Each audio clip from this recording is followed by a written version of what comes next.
Alright. You're watching Cops. You know, that TV show on Spike.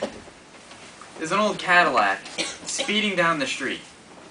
The driver, a 12-year-old boy, ramming the cops, jumping dirt banks and taking out street signs. When the cops finally pull the car after it's been turned upside down, the boy gave this reason for doing it. He was recently playing Grand Theft Auto and thought it would be fun.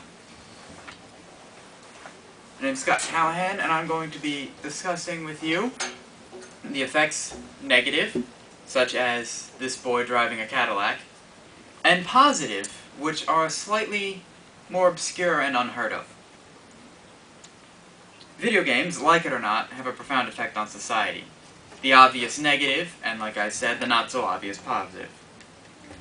I've done a lot of research on this subject, and also most of it is pretty much common sense.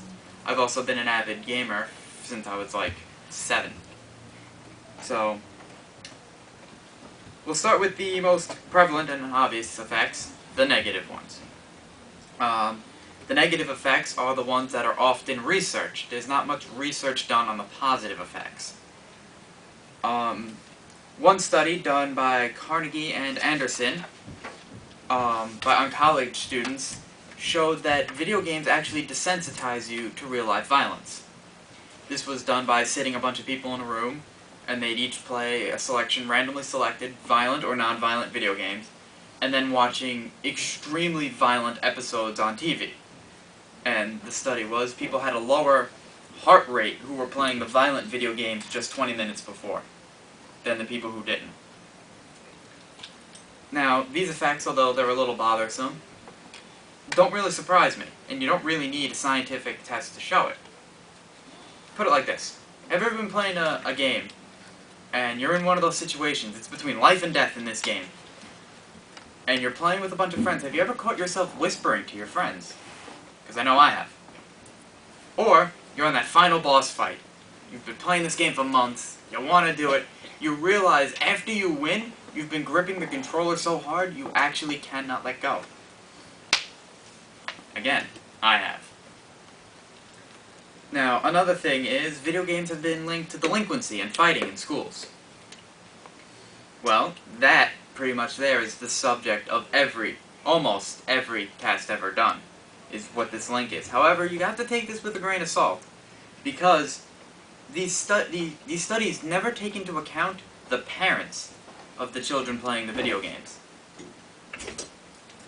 I personally believe that bad parenting is the result of these fighting in schools, because these kids are too young to buy M-rated games themselves. So who has to buy the games for them? Their parents. While these negative effects are more prevalent, there are actually positive effects, believe it or not.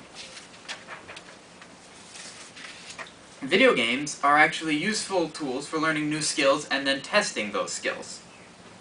Video games can be educational. Really. I promise you.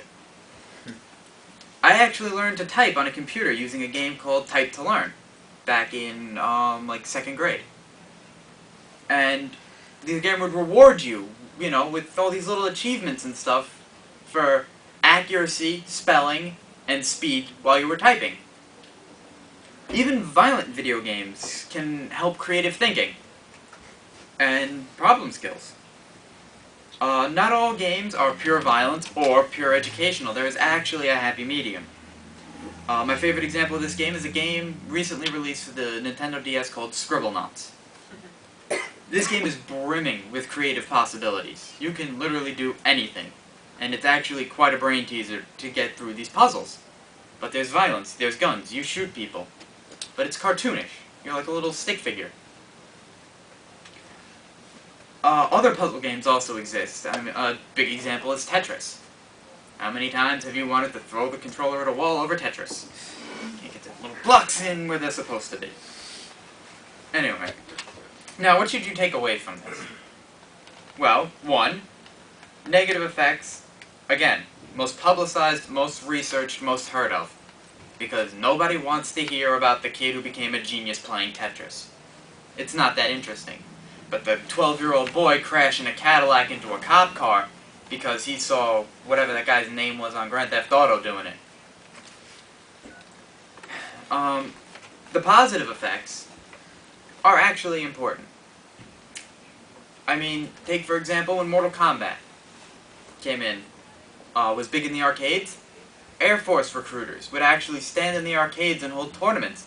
The winner of those tournaments and the second and third place runner-ups would actually be offered spots in the Air Force. Because executing series of controls using just 2 buttons and a joystick, you can execute complex commands. And that's what a big skill of being a fighter pilot needs. But now, just think back. The 12-year-old boy was an extreme case. But true nonetheless. This wasn't made up. I actually seen that Cops episode. Keep in mind, when you become a parent, if you have a bad kid, don't blame the video games. Because chances are, you're the one that bought them for him.